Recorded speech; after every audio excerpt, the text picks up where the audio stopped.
2025 রোজার ঈদে তো বরবাদ আসছে, এবং বরবাদের সঙ্গে সঙ্গে আরো একটি সিনেমাও আসছে, যেটা কিছুদিন আগে অ্যানাউন্সমেন্ট হলো, তোমরা জানো। এবার কথাটা হচ্ছে 2025-এর কুরবানি ঈদে মেগাস্টার শাকিব খানের তাহলে কোন সিনেমাটা আসবার একটা মাহল তৈরি হচ্ছে।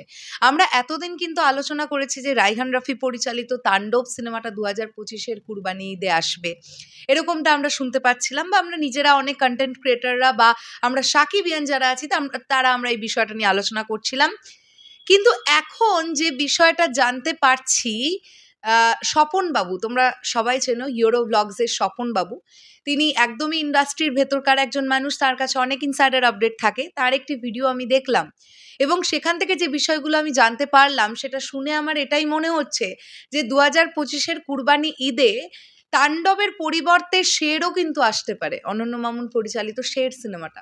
যদি আমরা এখন থেকে ঠিক 4-5 ঘন্টা আগে একটুখানি অনন্য মামুনের পোস্ট দেখি, তাহলে আমরা দেখতে পাবো তিনি মালয়েশিয়াতে আছেন, ইতিমধ্যে অবস্থান করছেন, এবং তিনি সেখানে লিখেছেন যে মালয়েশিয়া আবার লাইট ক্যামেরা অ্যাকশন। তাহলে কি শের সিনেমার শুটিং লোকেশনে তিনি বা এই ধরনের কিছু ইঙ্গিত দেওয়ার চেষ্টা করছেন? তাহলে কি শের সিনেমাটা মালয়েশিয়াতে শুট হবে?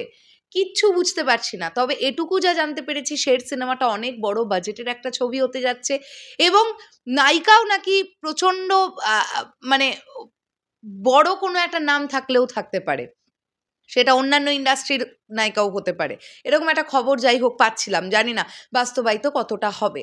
স্বপনবাবুর ভিডিওর মাধ্যমে যেটা জানতে পারলাম সেটা হচ্ছে শের সিনেমাটা নাকি অলরেডি শাকিব ভাইয়া সাইন করে দিয়েছেন।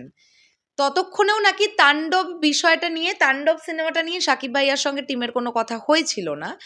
এখনো নাকি তাণ্ডব সিনেমাটাতে শাকিব ভাইয়া সাইন করেননি। এবার প্রশ্নটা হচ্ছে, শের সিনেমার যে বা যারা প্রডিউসার আছেন, এখন যদি তাদের সঙ্গে শাকিব ভাইয়া একটা সমঝোতা করতে পারেন বা তাদের মধ্যে যদি কোনো আন্ডারস্ট্যান্ডিং সেভাবে হয়, শাকিব ভাইয়া যদি বলেন যে না আমি কুরবানি ঈদে একটু তাণ্ডবটা করতে চাই, আমি তারপরে শের সিনেমাটা করছি, কেননা শের সিনেমাটাও নাকি স্বপন বাবুর কথা অনুযায়ী শাকিব ভাইয়া সাইন করেছেন, শের সিনেমাটাও ঈদ রিলিজ হিসেবেই উনি সাইন করেছেন। সো আমরা তো জানি 1 বছরে তো 2টো ঈদই, মানে যে ঈদগুলো উদযাপিত হয় মেগাস্টার শাকিব খানের সিনেমা দিয়ে, রোজার ঈদ এবং কুরবানি ঈদ। তো রোজার ঈদে তো বরবাদ অলরেডি, এটা তো আসছেই আমরা জানি। তাহলে কুরবানি ঈদে এখন কিন্তু একটা দোদুল্যমানতার সৃষ্টি হলো যে তাণ্ডব নাকি শের। তো যেটা বুঝতে পারছি যে শাকিব ভাইয়া রিসেন্টলি কাতার যাবেন, কাতার থেকে ফেরার পরে তিনি বরবাদের শ্যুটটা কমপ্লিট করবেন, তারপরে হয়তো বা টিমের সঙ্গে বা প্রডিউসার্সদের সঙ্গে তিনি বসবেন যে কোন বিষয়টা ডিসাইড হয়। রিসেন্ট টাইমে একটি ইন্টারভিউতে আমরা রাফি ভাইয়াকে বলতে শুনলাম যে তাণ্ডব আমি শাকিব খানকে নিয়েই শুরু করব, এবং সেটা তুফানের চাইতেও বড় বাজেটে নির্মাণ হতে যাচ্ছে।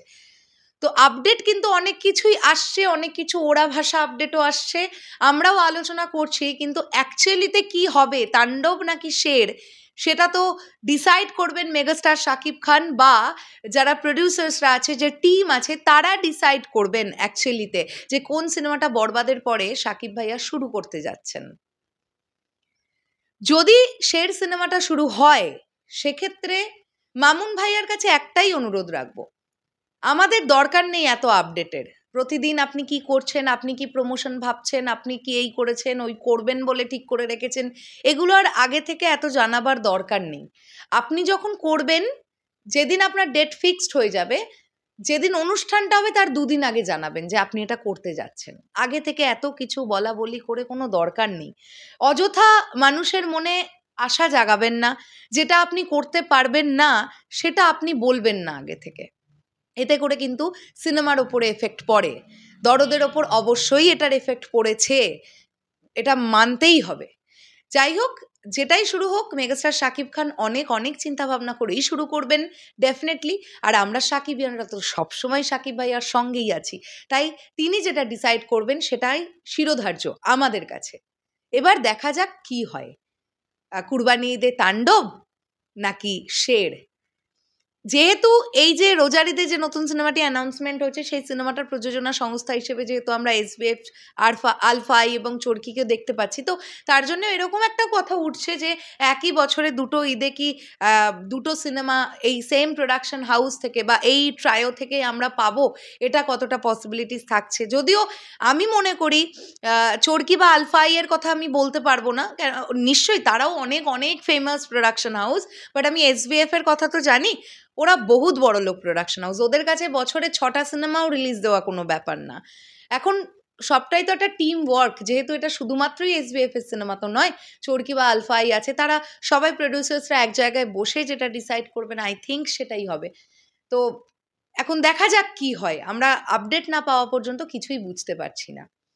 শেষ করলাম ভিডিওটা। তোমাদের কি বক্তব্য সাকিবিয়ান ভাইরা বোনেরা এই পুরো বিষয়টাকে নিয়ে, সেটা কমেন্ট করে জানাতে পারো। দেখা হচ্ছে আবার খুব শিগগিরই। তাহলে এখনের জন্যে টাটা।